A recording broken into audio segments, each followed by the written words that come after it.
Spoštovani, pozdravljeni v podkastu. Danes je z mano Manca Grgić-Renko, zgodovinarka, esejistka, pisateljica, raziskovalka in od nedavnega tudi založnica, se je pred kratkim ustanovila svojo lastno založbo Nov Press, ki ravno pripravlja izid druge knjige.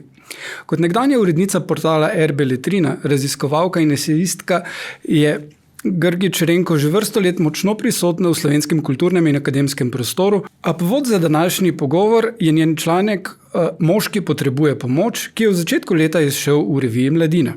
Z njim je dodobra razburkala javnost, ko je kritično analizirala 5 nedavnih knjižnih veleuspešnic, avtobiografsko navdahnjenih knjig za samopomoč, ki so jih napisali Miha Šalehar, Aljoša Bagola, Klemen Selaković, David Zupančič in Borut Pahor.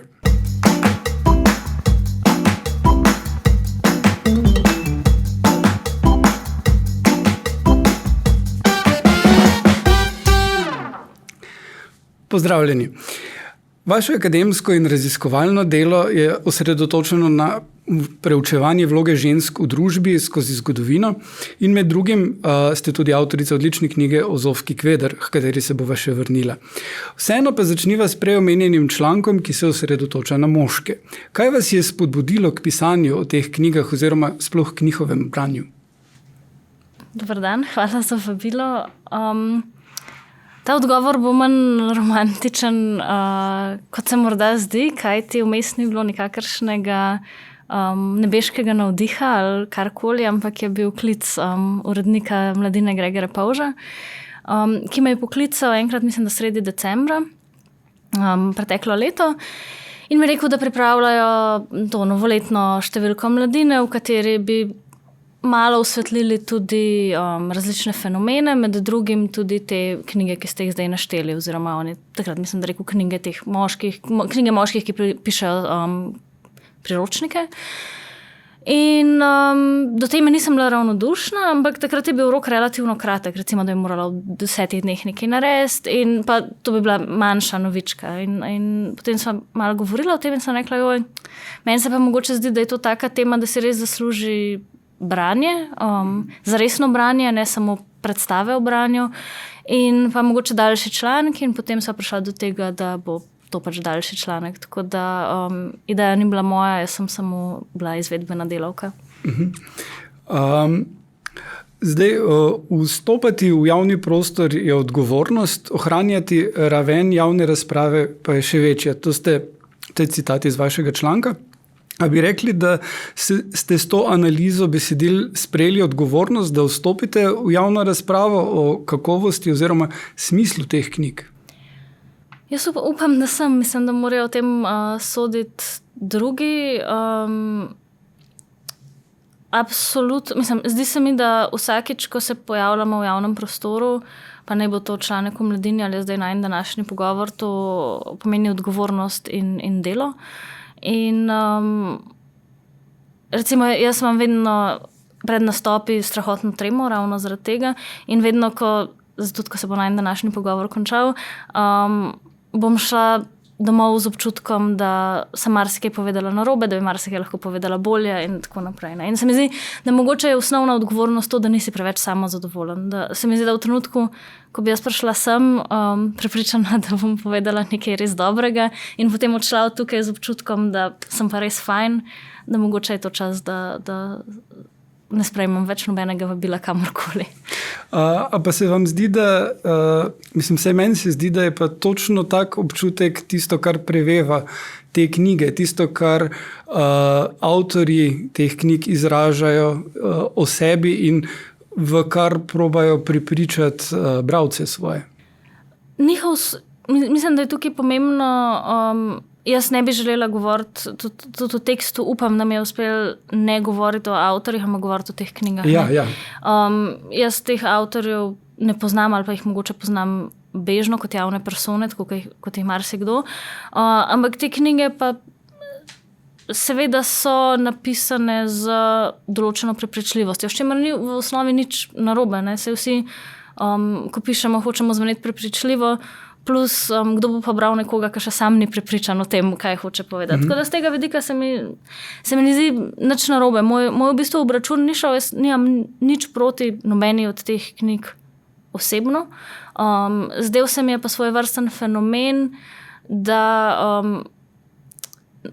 v bistvu, kar mene bolj zanima, je, kako se družba odziva na ta tip knjig, oziroma zakaj so postale toliko priljubljene. No? Jaz samo vaš članek jih je analiziral, ni pa ponudil razloga. Mislim, priljubljene so bile tudi zaradi izdatne promocije in deloma tudi zaradi tega, ker so jih napisali dost slavni ljudje. Ja, mislim, čeprav knjige pišejo tudi drugi slavni. Mislim, da niso vse te knjige bile enako popularne. Mislim, da to, da si slaven, ni nujno, da bo tvoja knjiga dobro prodajana, seveda pa absolutno pomaga. Ne?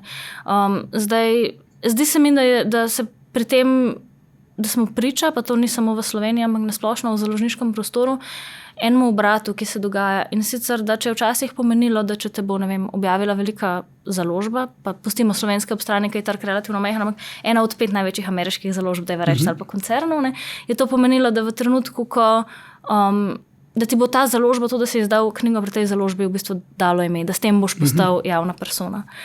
Čemur smo pa priča zdaj, je pa, da v bistvu ljudje imajo svoje platforme, naj si bo to socialna omrežja, podcasti, TikToki, Instagram in tako naprej.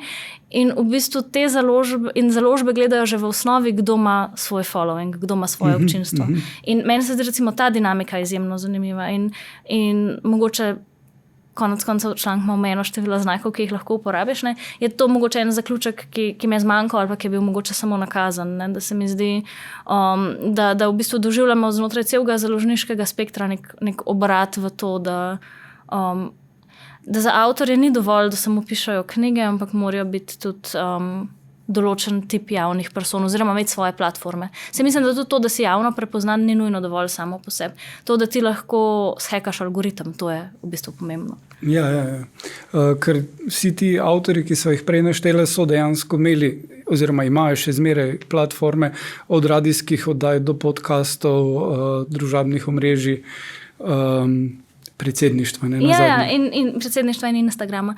In s tem absolutno ni nič, mislim, nočem reči, da je karkoli narobe, ampak tako je.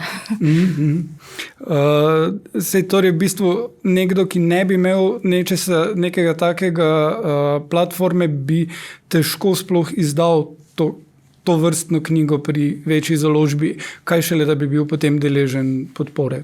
To v bistvu. Jaz mislim, da bi se absolutno da prvo vprašanje je že, ali bi se založbe za to odločile.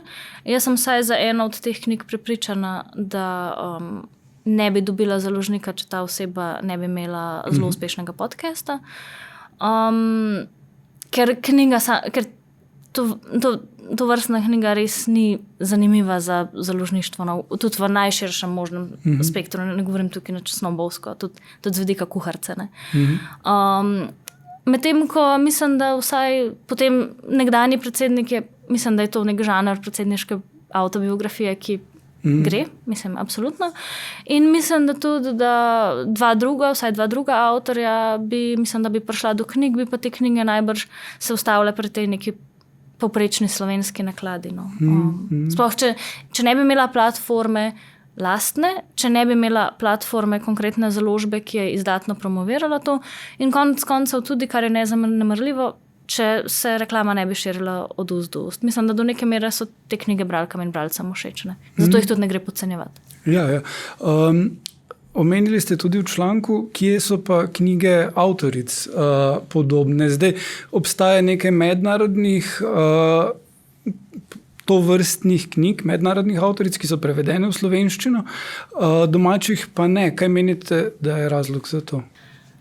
Jaz mislim, da je šlo tudi mogoče malo za stvar tajminga, ker je v bistvu ravno v tistem času je izšla knjiga ene avtorice, ki se ukvarja s tovrstnimi temami in je bila potem, mislim, da če sem prav videla, tudi na lestvici bolj prodajanih. Potem imamo tudi ne vem, kaj je že ta, mislim, da gospa Veronika Podgoršek, ona tudi piše priročnike.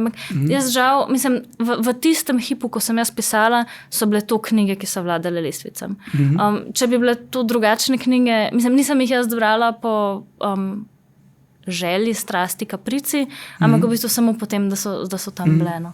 Če bi bile neke druge knjige tam, bi zbrala druge knjige in v bistvu bi bilo če bi bile lestvice take, kot bi si želela za dober tekst, bi bilo zelo zanimivo videti na isti lestvici znotraj tega žanra, kako se jih lotevajo ženske in kako moški. Samo žal to ni bila danost, ki mi je bila ponujena. Ja, pa ste spremljali ta trg tudi kasneje, če se to kaj spreminja, ali je bilo to pač naročilo za tisti, zdaj pa se ukvarjate z drugimi knjigami? To je bilo naročilo za tisti članek, moram reči, da od takrat mogoče sem nekoliko bolj pozorna. Mislim, tudi vedno, ko grem mimo konzorcija, pogledam izložbo, recimo, no, in se že ali pa, ko grem mimo izložb mladinske knjige, vedno si ogledam izložbe in že to je neka informacija. Vedno, ko vidim lestvico najbolj prodajanih knjig v različnih knjigarnah, jo pogledam. Tako da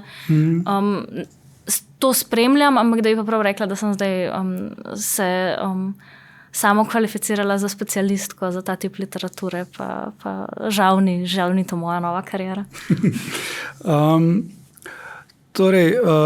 Ja, vaš članek je postal senzacija na družabnih omrežjih, pri čemer se je, vsaj v mojih mehurčkih, velika večina strinjala z vašim zapisom in naprej delila citate. Ste prejeli tudi kaj negativnih oboževalcev teh knjig, ki jih pač, kot sva rekla, ni malo, oziroma morda celo kaj odziv od katerega od avtorjev?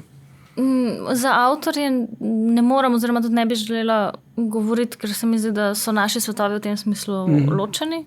Mogoče se je kdo odzval, pa niti ne vem, če se je to, mislim, da razumljivo. Čeprav se mi zdi, da je v bistvu, kar me je presenetilo, je v bistvu pol, ko sem bolj razmišljala o tem kot o fenomenu, je kako je določen tip knjig, o katerih se sicer zelo veliko govori, pa so tudi medijsko zelo dobro podprte, izvzete iz književne kritike, recimo, ne. In se mi zdi, kar je ljudi presenetilo, da sem jaz aplicirala določene prijeme klasične književne kritike na knjige, ki v našem prostoru ponavadi niso deležne to vrstnega branja. Tako da jaz bi rekla, da je šlo tukaj čisto za eno navadno branje znotraj konteksta, no, ampak predvsem branje teh knjig. Negativni odzivi, mislim, da absolutno vedno so, karkoli človek napiše, dobi za to negativne odzive in to je okej. Mislim, to. Ne bi pa rekla, no, ne moram pa reči, da so se oboževalke in oboževalci, da so bili jezni name, no. Ali pa da sem se počutila v nevarnosti, to pa absolutno ne. Ja. Torej, poleg zgodovine preučujete tudi popularno kulturo. Zadnje čase se zdi, da so prav to vrstni priročniki, sploh za tisti namenjeni moškim srednjih letih, zavzeli ključno mesto v popularni kulturi, tisto, ki so ga prej imele kriminalke in romance. Kakšno je vaše mnenje o tem? Mislim, da vsi žanri, v mogoče drugačnih oblikah, ampak obstajajo, odkar poznamo roman v nekem modernem smislu, da kriminalke in romance niso ogrožene od tovrstne literature, pa da znotraj žanra in kriminalk in romanc imamo ogromno nijans, ne. Obstajajo vrhunske kriminalke, pa obstajajo zelo slabi romani, ki hočejo biti visoka umetnost, ne. Tako da ne bi nočem nobenega žanra dajati v nič, ker se mi zdi, da to nima smisla, pa da smo že to presegli kot družba. Kar se tiče pa knjig za samo pomoč, pa oziroma priročnikov, bi pa mogoče, to je sicer bolj moj spomin, no, ampak jaz se spomnim, da ko so bili mogoče moji starši v mojih letih, ali pa malo starejši od mene, no, ampak da je zelo bil popularen znotraj med njunimi prijatelji knjige Martina Kojca. Ne vem, če je to še, ampak spomnim se, da je nek družinski prijatelj, ki sicer ni bil znan po tem, da bi zelo veliko bral ali pa da bi govoril o knjigah, da je skozi govoril o Kojcu. Spomnim se tudi, da je bila knjiga Nejca Zaplotnika, čeprav to je tudi rahlo drug žanr, da je bila tudi zelo popularna. Ne? In da v tem je da vse te knjige imajo neko iskateljstvo v sebi, ne? Ki ga lahko mogoče tudi razumemo kot priročnik, kot knjiga za osebno rast, samo pomoč, karkoli bi temu rekli. Tako da mislim, da ne. Mislim, da Bi rekla, da je mogoče se slovenski prostor zdaj na vsem lepem demokratiziral, pa da so te knjige dobile drugačno podobo, da zdaj nas naslov gledajo obrazi teh ljudi, da je v bistvu vse postalo malo bolj oglaševano na drugačen način, ampak sam žanr pa bi rekla, da ne bi rekla, da je iz nič ustal zdaj. No. Torej, nedavno ste ustanovili svojo založbo Nov Press, kateri cilj je, kot ste zapisali na spletni strani, vzpostaviti vzporedno resničnost, v kateri knjige prevzamejo svoje mesto. Zdaj, kot poznavalka slovenskega knjižnega trga, kako to, da menite, da se je bolje lotiti nove založbe, kot pa denimo vzpostaviti sodelovanje s katero od obstoječih? A je na trgu, ki slovi po tarnjanju založnikov, dovolj prostora? Zakaj ne sodelovanje z obstoječimi založbami, je bolj vprašanje za te založbe. Mogoče bi morali njih vprašati, zakaj jih ne bi zanimalo to vrstno sodelovanje. Mislim, jaz sem vendarle bila zelo dolgo prisotna na slovenski knjižni sceni, zelo dolgo sem tudi delala redno delala za eno od večjih slovenskih založb. Ampak sem videla, da znotraj tega sveta mogoče nikoli ne bom mogla se mi je zdelo, da ni prostora za to, da v bistvu znotraj, da v bistvu založbe, kakršne so, imajo že zelo jasno začrtano strukturo, ali ne vem, kako bi to rekla, in da mogoče niso tako odprte za to, da bi to strukturo spreminjale, širile ali karkoli. Tako da v bistvu znotraj teh struktur se ni dalo. Verjemite mi, da če bi se dalo, bi to priložnost zagrabila, ker zadnja stvar, ki sem jo v življenju hotela narediti, je ustanoviti firmo. Ker založba je na koncu pač firma, lahko bi. In če jo imaš, se na koncu ne ukvarjaš toliko s knjigami, kot se ukvarjaš z administracijo, pa računovodstvom, pa takimi stvarmi, pa distribucijo. Tako da, ampak moja želja je bila toliko velika in hkrati se mi je pa zdelo tudi, da če ne bom probala, nikoli ne bom vedela.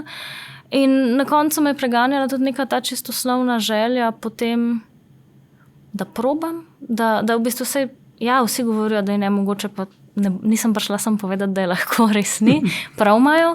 Ampak hkrati mi je pa ta, ne vem, mogoče DIY punk model ustanavljanja stvari, probavanja stvari, nekaj, kar je meni osebno blizu, tudi kot ideologija. Zakaj bi zdaj, vse stvari niso zapisane v večnost, tudi ni treba, da če nekaj poskusimo, da iz tega naredimo, ne vem, trdnjavo inštitucijo nekaj. Včasih samo v nekem trenutku v času imaš občutek, da moraš nekaj narediti. Tako da jaz sem tukaj bolj sledila temu impulzu in nekaj, če bi rekla čista želja, čisti idealizem. No. Zdaj, zaenkrat prva knjiga, ki je izšla, je Prepovedani zvezek italijansko-kubanske pisateljice. V glavnem, koliko ste napovedali, da zdaj bo fokus na avtoricah večji. Ali menite, da to manjka, ali je tu pač, ste vi videli ene primere, ki pač manjkajo v slovenski literaturi, v slovenskem pač prostoru in ste se sami odločili? Jaz sem pogrešala določen tip literature, ne nujno, ne bi rekla nujno žensk, čeprav je to literatura, ki sem jo mogoče v zadnjih letih najbolj brala, ampak sem jo v zadnjih letih najbolj brala, zato se mi zdi, ker sem bila leta skozi celotni izobraževalni proces, intelektualno formacijo, obkrožena vedno z v bistvu neko univerzalno moško literaturo, ki sem jo imela tudi zelo rada in jo tudi še imam do neke mere, zelo rada. Nisem hejterka moških, ki so napisali knjige, sem zelo vesela, če napišejo dobro knjigo, ampak kar mi je pa manjkalo, ampak v bistvu sem čez čas ugotovila, da sem nasičena teh zgodb in da so se mi zadele ena in ista in da v bistvu ko sem bolj začela brati ženske, se mi je odprla ena perspektiva, za katero se mi zdela, da sem v bistvu podzavestno bila lačna po njej, da mi je manjkala, ne vem, mogoče od 15 leta dalje, ali pa, da v bistvu, kot da v bistvu sem odkrila, da mi je točno to manjkalo, no, da sem končno lahko se, ne vem, neke stvari v svoji glavi tudi postavlja na svoje mesto. No. Tako da absolutno iz tukaj, in pač, ker se tudi profesionalno ukvarjam s tem in to bolj poznam, je iz tukaj izhajal en del želje, ampak ne bi rekla, da me zanimajo samo ženske kot spol, ampak nasplošno bi rekla bolj zapostavljeni glasovi, pa ne gre to, gre za zapostavljenost zaradi geografske lege, zaradi razreda, zaradi rase. Se mi zdi, da v bistvu glasovi, ki mogoče niso dobili toliko prostora, to me zanimajo. Vaš ta fokus se zdi tudi kot pomembna korektura literarnega trga.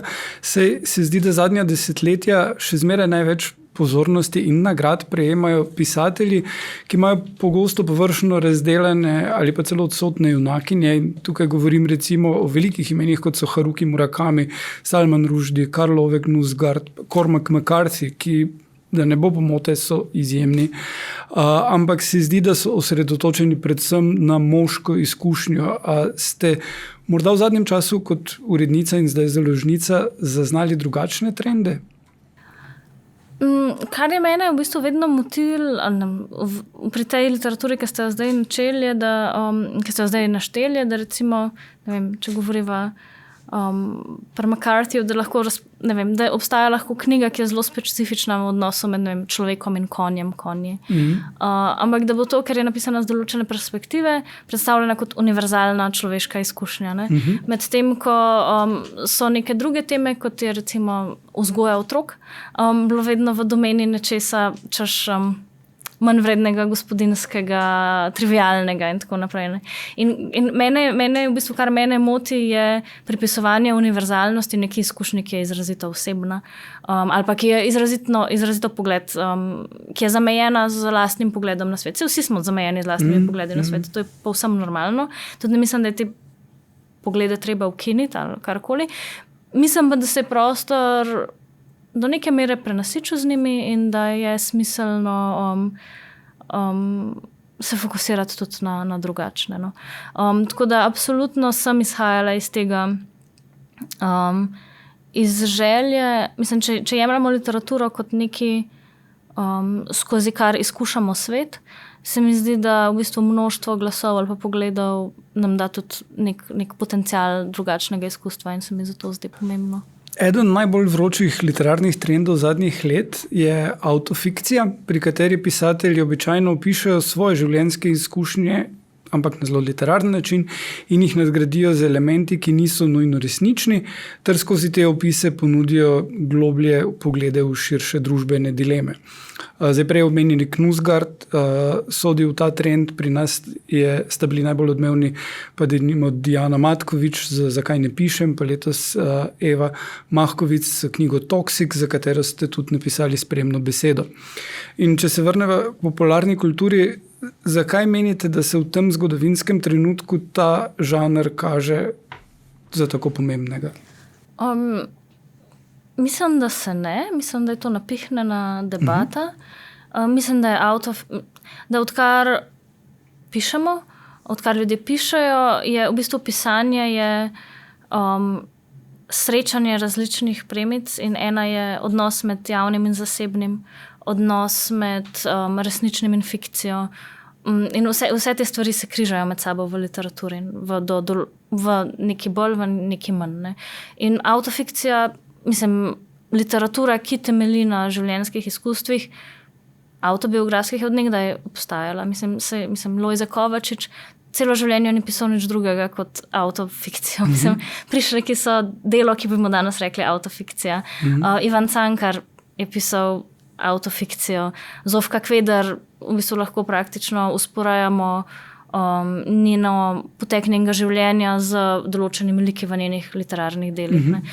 To je, mislim, vedno bilo in tudi smo tako demali. Samo se mi zdi, da mogoče kar pa se je spremenilo, je pa, da včasih je ta glas, se pravi pisanje v sebi, kdo lahko piše v sebi, pripada v določenemu razredu. Določenemu razredu z določenimi mogoče velikokrat tudi več, nočem reči privilegij, ampak večinoma so bili to beli moški, no? Znotraj našega okolja. In medtem, kar se dogaja pa zdaj, da vi ste prej, ko ste govorili o autofikciji, ste našteli dela 2 mlajših žensk. In se mi zdi, da v trenutku, ko so mlajše ženske začele pisati to vrstno literaturo, ali pa ko so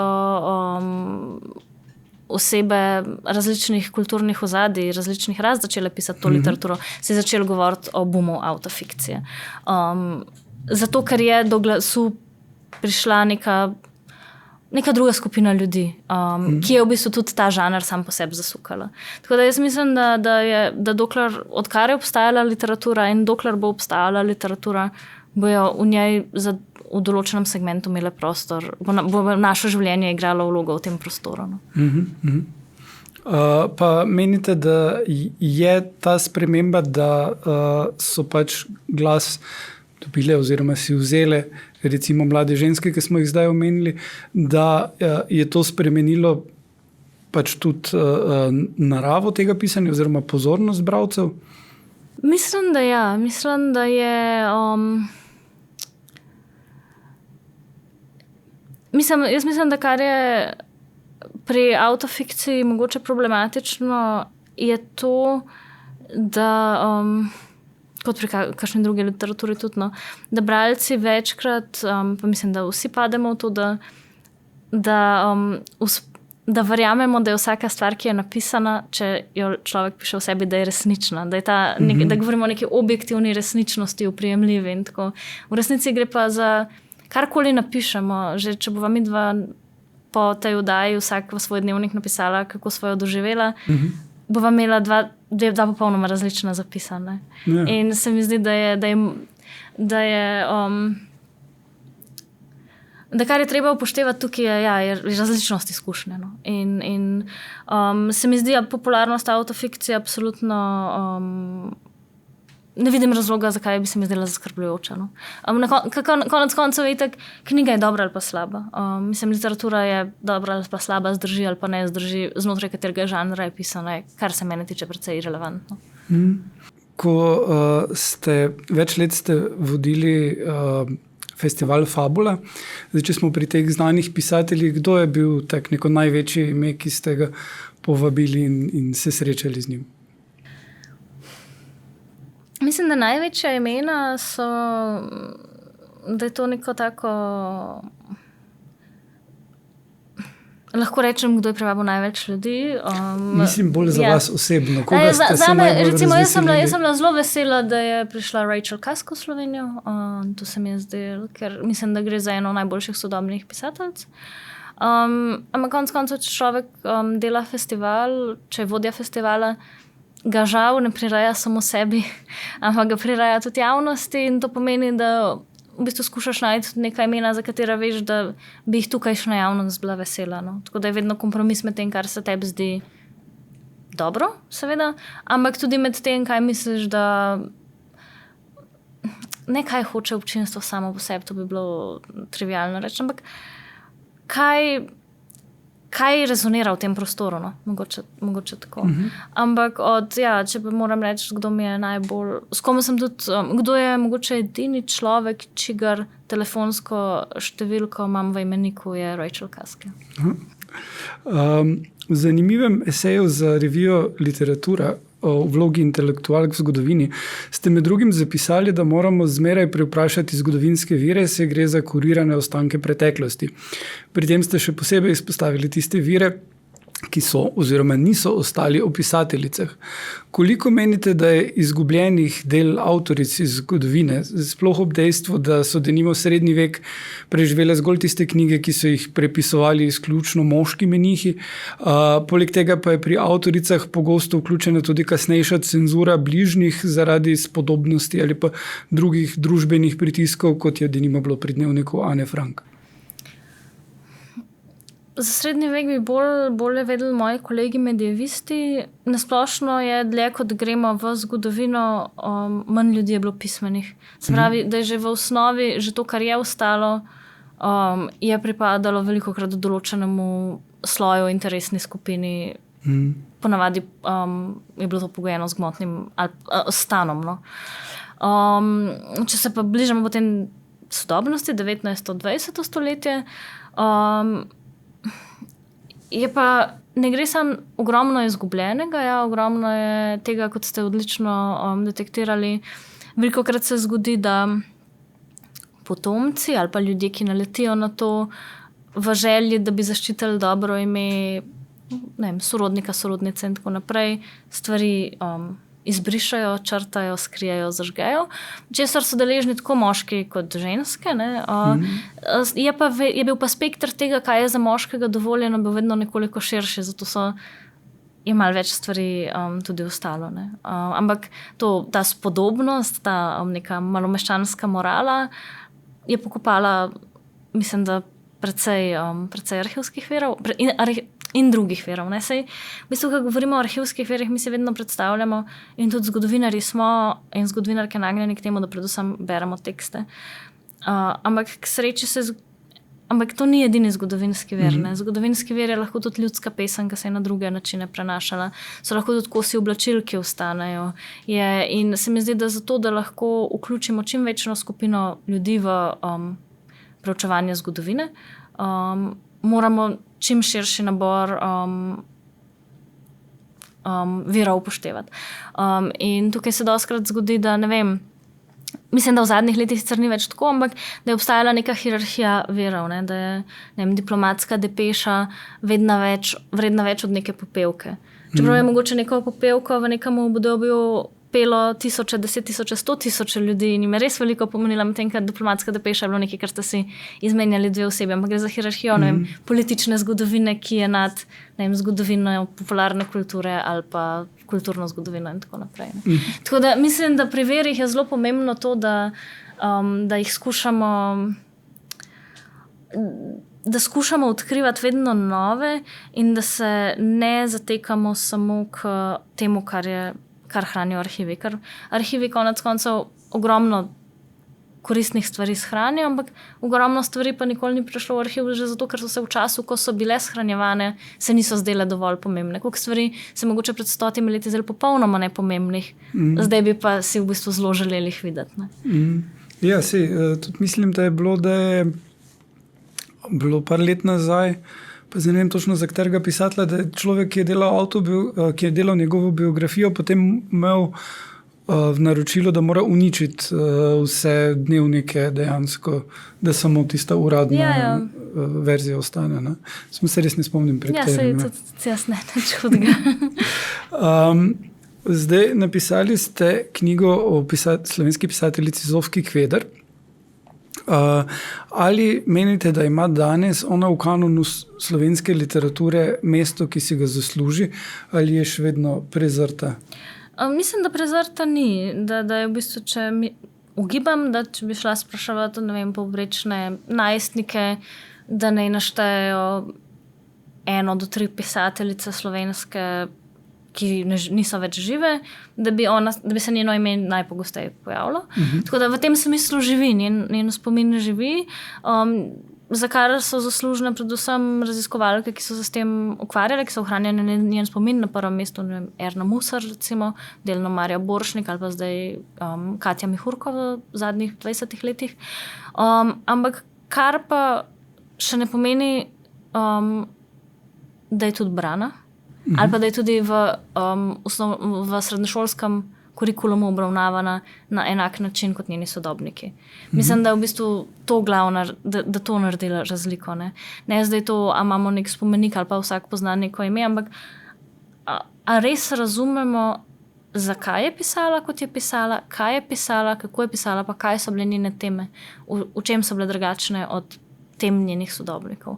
In mislim, da to je nekaj, kar bi bilo super, če bi več ljudi vedeli, ampak hkrati pa tukaj vedno pride do neke izgube informacij med akademskim okoljem, ki se s tem ukvarja in kjer se zdi ogromno stvari, v Zofki Kveder res ogromno stvari raziskanih, in potem, kaj iz tega okolja pride v splošno javnost. Tukaj je ogromen šum, ogromna v bistvu neka cela komunikacija se žal zgubi. Kaj pa so ključne teme, ki jih je ona bolje obravnavala kot Cankar in drugi sodobniki? Ne bi rekla nujno bolje, gre za drug pogled. Recimo meni se zdi ena od njenih bolj takih dostopnih knjig, bom rekla, no? Nekaj, kar je prijetno brati, pa tega ne mislim na trivialni način. So njene zgodbe o hčerah Vladka Mitka Mirica, kjer govorijo o vzgoji teh svojih hčera oziroma o vsakdanjih dogodivščinah, ki jih ima kot mlada mama s temi hčerami. In skozi njihov pogled na svet v bistvu tudi analizira okolje, v katerem živi, kar je takrat do neke mere, ne vem, Praga, o čem se pogovarja, o osnovni svetovni nazori, recimo to, ne. To je recimo nekaj, kar se meni zdi, da bi bilo zelo, da je to nekaj, kar bi bilo že osnovnošolci, mogoče poznajši, ali pa, mislim, ne spoznam se toliko na to, ampak se mi zdi, da zelo mladi ljudje bi to že lahko brali, pa da bi jim bilo mogoče fino. No. To potem, kar je pa poznajših stvari, je pa tukaj pa že zelo kompleksno. Mislim, da njeno življenje ali pa Hanka sta absolutno zelo zanimivi literarni deli, ki pa mislim, da jo je treba tudi brati znotraj enega določenega konteksta. No. Tako da sta v tem smislu bolj kompleksni in jo ne moraš vse vprek ponujati, ampak se konec koncev so tudi dela Ivana Cankarja lahko zelo kompleksna, pa jih dijaki vse vprek morajo brati. Ne. Ja, vsekakor. Zaključiva malo bolj sproščeno z popularno kulturo. Zdaj v spremni besedi knjige Toxic omenjate obisk koncerta Taylor Swift v članku o evropskih volitvah v Mladini, pa da greste prav na dan volitev na Dua Lipo. To sta dve izmed največjih zvezdnic popularne glasbe v tem trenutku in ali menite, da odraža njuna glasba in besedila duh časa in kako? Na nek način, čeprav sta obe pop izvajalki, sta precej različni. Mislim, da Taylor Swift se zelo dobro umešča v to, kar sva prej govorila o autofikciji. Taylor Swift celo življenje, mislim, 20 let, odkar je na sceni, v bistvu s poslušalkami in poslušalci deli svojo življenjsko zgodbo. In jaz sem zelo dolgo bila njena sopotnica, zdaj moram reči, da v zadnjih letih mogoče ne več toliko zelo navdušena, ampak vendarle z glasbo nas svežajo tudi do neke mere neki nostalgični spomini. Ne? Ampak kar se je pri Taylor Swift zgodilo, se mi zdi, da se je zaciklala v to autofikcijo do te mere, da je postala samonanašalna. Torej, da gre za mitologizacijo njene lastne izkušnje, upovedane na različne načine in jaz bi ugibala, da kdor bo poslušal njen zadnji album, če bi recimo samo nekdo ga poslušal, ki ne ve nič o njej, ki ne ve, nikoli prej ni nič poslušal, mu zadnji album nič ne bo povedal, ker je v bistvu zgrajen na mitologiji te osebe. In se mi zdi, da pop kultura gre čedalje bolj v to, da je v bistvu umetnost, podaljšek osebnih izkušenj in pride do mitologizacije. In tukaj se mi zdi Dua Lipa zelo osvežujoča, ker o Dua Lipi ne vemo toliko, vemo, da gre rada na počitnice, pa da je rada na morju, pa da ima rada Albanijo. Ampak in ko da ona ven pop album, je to pop album, ki je samo pop album. V smislu, tukaj je, ne vem, 10-12 komadov, na te komade lahko plešete, so fajn, so bangerji, hvala lepa. In se mi zdi v tem smislu to osvežujoče, da ti ni treba biti detektiv, pa poznati celega oposa nekoga, da se lahko imaš dober na, ne vem, koncertu ali pa po poslušanju neke plate. Zelo podobno recimo je v kinu z Marvelovimi filmi, kjer je pač treba 36 filmov in 5 serij pogledati, da razumeš vse zadeve. Ja, mislim, da prihajamo sploh zdaj, odkar od dominacije Disneya kot koncerna naprej, prihajamo v to neko fazo tudi neskončnih remakeov, samonanašalnosti. V bistvu vse je že bilo narejeno, pa se naredi še enkrat, pa se pove znova, pa se pove isto. Niti ni, da se pove znova, pa bolje. Ali ne, poveš, da se še slabše velikrat. Ne? Ja. Tako da se mi zdi, da je v bistvu znotraj poplave nekih sedimentov popularne kulture, ki se nalagajo, kdaj je fajn, da je kaj tudi samo tako za mim grede. Vedno vas zagotovo vprašajo za priporočila za knjige, ampak rečemo raje, katere koncerte poletne pa še nameravate obiskati oziroma... V bistvu junija bom šla na 3 koncerte, 3 močne ženske, 3 močne izvajalke, Taylor Swift, Dua Lipa in konec junija gremo v Graz na Kim Gordon. Tako da, ki je po mojem mnenju ikona, ki v bistvu prikazuje to, kako si lahko stara 70 let, pa si še vedno najbolj kul punca, kamorkoli prideš. Hvala lepa za pogovor. Nasvidenje.